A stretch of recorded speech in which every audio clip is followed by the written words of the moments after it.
Bismillahirrahmanirrahim. Assalamualaikum warahmatullahi wabarakatuh. Halo adik-adik, selamat pagi. Perkenalkan, nama kakak Sundu Sylvia, mahasiswi UIN Syarif Hidayatullah Jakarta dengan jurusan Pendidikan Guru Madrasah Ibtidaiyah dengan NIM akhir 147. Nah, pada kesempatan kali ini kita akan membahas pelajaran tentang ilmu pengetahuan sosial kelas 4 MI SD. Nah, selanjutnya ada petunjuk belajar. Yang pertama, modul belajar mandiri kelas 4 ini memuat pelajaran ilmu pengetahuan sosial. Kedua, kegiatan pembelajaran ini dilakukan untuk setiap kompetensi dasar, KD, pengetahuan dan keterampilan dari setiap muatan belajar. Tidak dirancang sebagai pembelajaran tematik terpadu.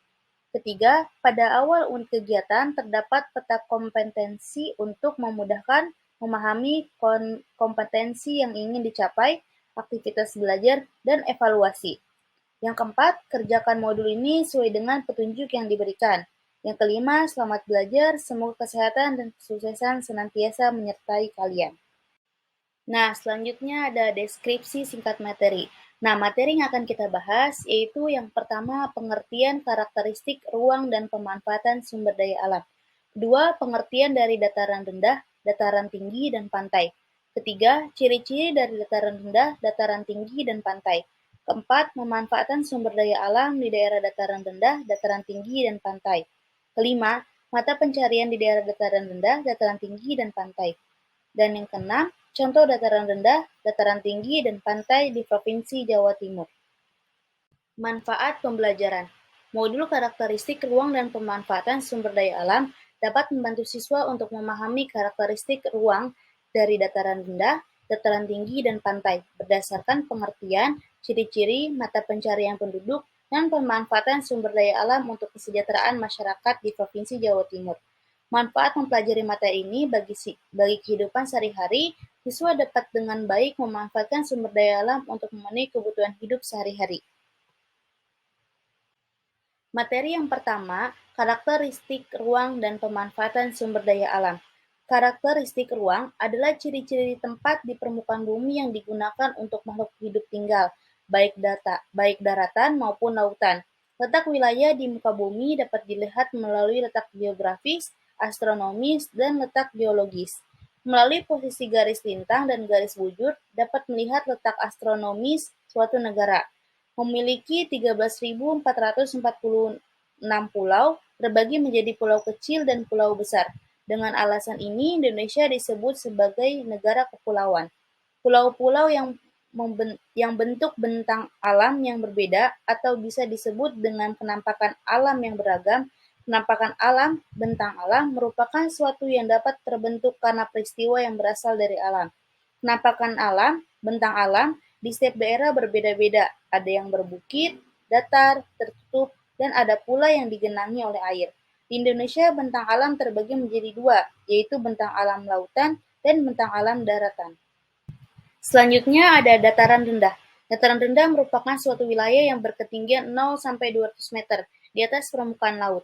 Dataran rendah memiliki ciri-ciri, yaitu ketinggian tidak lebih dari 200 meter, memiliki suhu 23 derajat Celcius sampai 28 derajat Celcius. Terdapat banyak perumahan, gedung, pabrik, atau industri yang dibangun. Permukaan tanah cenderung datar, dimanfaatkan sebagai lahan pertanian, peternakan, dan lain-lain. Dataran rendah memiliki rata-rata suhu 23 derajat Celcius sampai 28 derajat Celcius. Hal ini membuat sumber daya alam pada dataran rendah memiliki ciri khas yang berbeda. Pemanfaatan sumber daya alam yaitu dengan memanfaatkan lahan menjadi lahan pertanian dan peternakan. Sumber daya alam yang terdapat di daerah dataran rendah adalah padi, jagung, kacang tanah, ayam, sapi, dan lain sebagainya. Pemanfaatan sumber daya alam di daerah dataran rendah. Yang pertama yaitu sumber daya alam padi, manfaatnya untuk memenuhi bahan makanan pokok, daerah penghasilnya ada Lamongan dan Ngawi. Yang kedua, jagung, sebagai bahan makanan pokok, daerah penghasil Jember dan Pasuruan. Sumber daya alam ketiga yaitu kacang tanah, sebagai bahan makanan, daerah penghasilnya Tuban. Yang keempat, kacang kedelai. Manfaatnya untuk sebagai bahan makanan, tempe tahu, dan minuman susu kedelai. Daerah penghasil Banyuwangi. Yang keempat, pohon karet. Getah karet sebagai bahan baku membuat karet gelang dan ban dan lain sebagainya. Daerah penghasil Jember. Ayam sebagai bahan makanan, daerah penghasil Blitar. Dan sumber daya alam sapi sebagai bahan makanan dan minuman seperti susu sapi, kulit sapi dimanfaatkan sebagai bahan kerajinan. Daerah penghasil tulang langgu, Blitar, dan Pasuruan. Sumber daya alam kambing sebagai bahan makanan dan minuman susu kambing. Daerah penghasil Trenggalek. Sumber daya alam kuda, manfaatnya sebagai kendaraan atau delman. Daerah penghasil Lumajang. Dan yang terakhir, sumber daya alam ulat sutra, manfaatnya untuk bahan baku tekstil atau kain. Daerah penghasil adalah Lamongan. Sesuai dengan sumber daya alam yang telah dipaparkan, pada umumnya mata pencarian masyarakat di daerah dataran rendah adalah petani, peternak, pedagang, dan lain sebagainya. Kegiatan ekonomi yang dapat dilakukan di daerah dataran rendah salah satunya dengan melakukan kegiatan jual beli. Misalnya, petani menanam padi, kemudian padi dipanen oleh petani, lalu dirontokkan, kemudian petani menyemur padi tersebut sampai kering. Jika sudah kering, petani menggiling padi untuk memisahkan isi dari kulitnya. Hasil proses ini menjadi sebuah butiran beras. Beras dijual ke pedagang dan dibeli oleh pembeli. Melalui kegiatan ini, petani dan pedagang mendapatkan keuntungan yang berguna untuk memenuhi kebutuhan hidupnya. Sedangkan pembeli dapat memenuhi kebutuhan makanan pokok dengan cara mengolah beras menjadi nasi. Dataran rendah dapat dijadikan sebagai pusat industri pakaian, makanan, tas, sepatu, dan macam-macam kerajinan. Sarana transportasi di daerah dataran rendah juga menguntungkan karena rute jalan yang mudah, tidak berlika-liku, tidak curam, dan tidak menanjak. Contoh dataran rendah di Provinsi Jawa Timur yaitu Kota Blitar dengan tinggi 167 meter di atas permukaan laut, Kabupaten Tulungagung dengan ketinggian 80 meter di atas permukaan laut, dan lain sebagainya. Selanjutnya daerah dataran rendah di Jawa Timur, yaitu yang pertama Kabupaten Pacitan, 7 meter di atas permukaan laut. Yang kedua Kabupaten Ponorogo, 49 meter di atas permukaan laut. Yang ketiga Kabupaten Trenggalek, 110 meter di atas permukaan laut. Yang keempat Kabupaten Tulungagung, 85 meter di atas permukaan laut.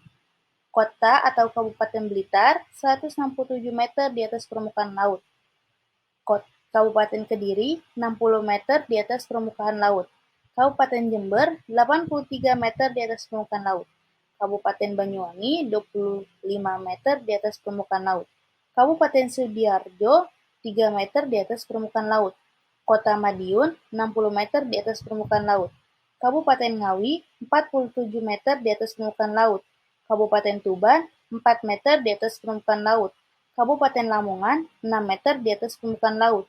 Kota Surabaya, 2 meter di atas permukaan laut.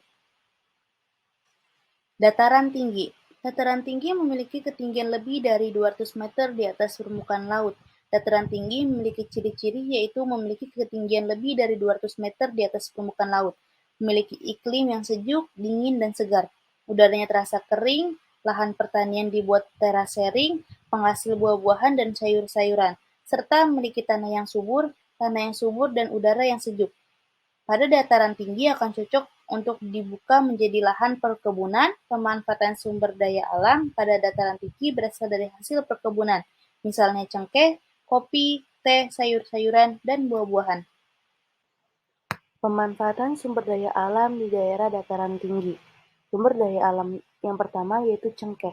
Manfaat bahan baku pembuatan rokok, daerah penghasil Pacitan. Sumber daya alam teh, manfaat bahan baku minuman, daerah penghasil Malang. Sumber daya alam kopi, manfaat bahan baku minuman, daerah penghasil Malang. Sumber daya alam wortel, manfaat bahan makanan, daerah penghasil Malang. Sumber daya alam apel, manfaat bahan makanan dan bahan minuman, daerah penghasil Malang. Sumber daya alam kentang, manfaat bahan baku makanan, daerah penghasil Bondowoso. Sumber daya alam sayur kubis, manfaat bahan baku makanan, daerah penghasil Malang.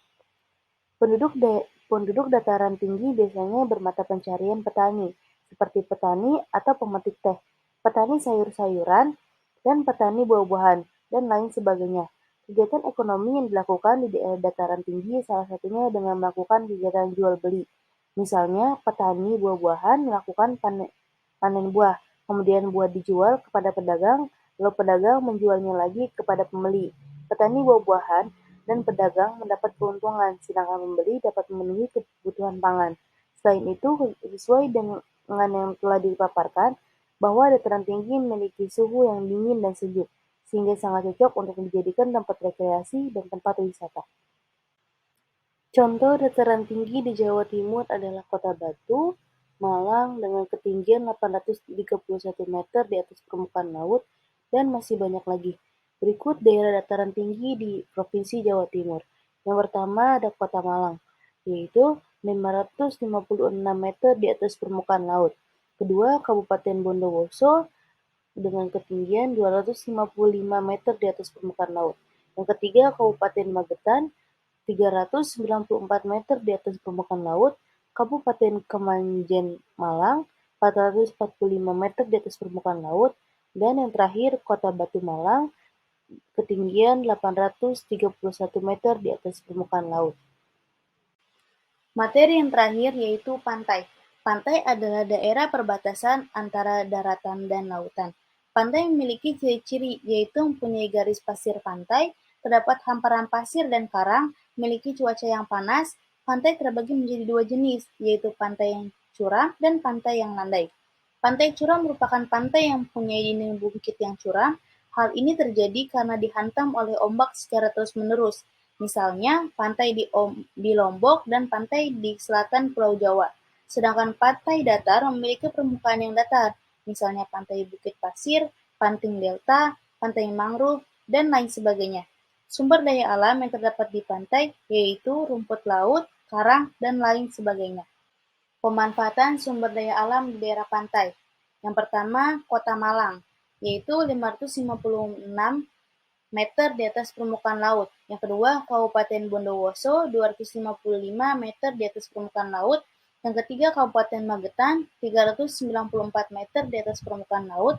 Yang keempat, Kabupaten Kepanjeng Malang 445 meter di atas permukaan laut. Dan yang terakhir, Kota Batu Malang 831 meter di atas permukaan laut. Pada umumnya, mata pencarian penduduk di kawasan pantai adalah sebagai nelayan, pengawet ikan, petani garam, dan petani rumput laut. Kegiatan ekonomi dilakukan adalah dengan melakukan kegiatan jual beli. Misalnya nelayan menangkap ikan, lalu ikan dijual kepada pedagang, kemudian pedagang menjual ke pembeli. Melalui kegiatan ini, pembeli dapat memenuhi kebutuhan pangannya, sedangkan nelayan dan pedagang memperoleh keuntungan dari penjualan ikan. Selain itu, pantai merupakan salah satu tempat wisata favorit bagi sebagian orang. Contoh pantai yang terdapat di Jawa Timur yaitu Pantai Tambakrejo dan Pantai Pangi di Blitar, Pantai Gemah dan Pantai Popoh di Tulungagung, dan Pantai Perigi dan Pantai Pelang di Trenggalek, Patalfayar di Pacitan, dan lain sebagainya. Nah, cukup sekian materi pada kesempatan kali ini. Kurang lebihnya mohon maaf. Wassalamualaikum warahmatullahi wabarakatuh. Terima kasih dan sampai jumpa.